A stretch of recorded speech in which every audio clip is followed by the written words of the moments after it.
छत्रपती संभाजीनगर तालुक्यात विकासाच्या नावाखाली मोठ्या गैरव्यवहाराचा संशय व्यक्त केला जातोय।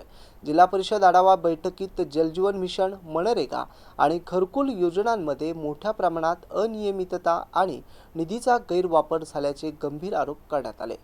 अनेक ठिकाणी कामे अपूर्ण तर काही ठिकाणी कागदपत्रावरच दाखवली गेल्याचा आरोप सदस्यांनी केला। या सर्व प्रकारामुळे प्रशासनाच्या कार्यपद्धतीवर आता प्रश्नचिन्ह निर्माण झालंय। जिल्ह्यातील पंचायत समिती आढावा बैठकीत संभाजीनगर तालुक्यातील विकास कामांचा अक्षरशः बट्ट्याबोळ झाल्याचं समोर आलंय। जलजीवन मिशन अंतर्गत पाणीपुरवठा योजनांमध्ये मोठ्या प्रमाणात अनियमितता झाल्याचा आरोप करण्यात आला। अनेक गावांमध्ये कामे अपूर्ण असूनही पूर्ण दाखवण्यात आल्याचं बैठकीत निदर्शनास आणून देण्यात आलं। मनरेगा योजनेअंतर्गतही कामांच्या नावाखाली निधीचा गैरवापर झाल्याने आरोप करण्यात आले। काही ठिकाणी प्रत्यक्ष काम न करता केवळ कागदोपत्री नोंदी केल्याचं सांगण्यात आलं। घरकुल योजनेत लाभार्थ्यांकडून पैशांची मागणी होत असल्याचेही गंभीर आरोप सदस्यांनी केले। या सर्व प्रकारामुळे ग्रामस्थांमध्ये संतापाचं वातावरण निर्माण झालं असून संबंधित विभागातील अधिकाऱ्यांच्या भूमिकेवर प्रश्न उपस्थित केले जात आहेत। बैठकीत या प्रकरणाची सखोल चौकशी करून दोषींवर कठोर कारवाई करण्याची मागणी करण्यात आली आहे।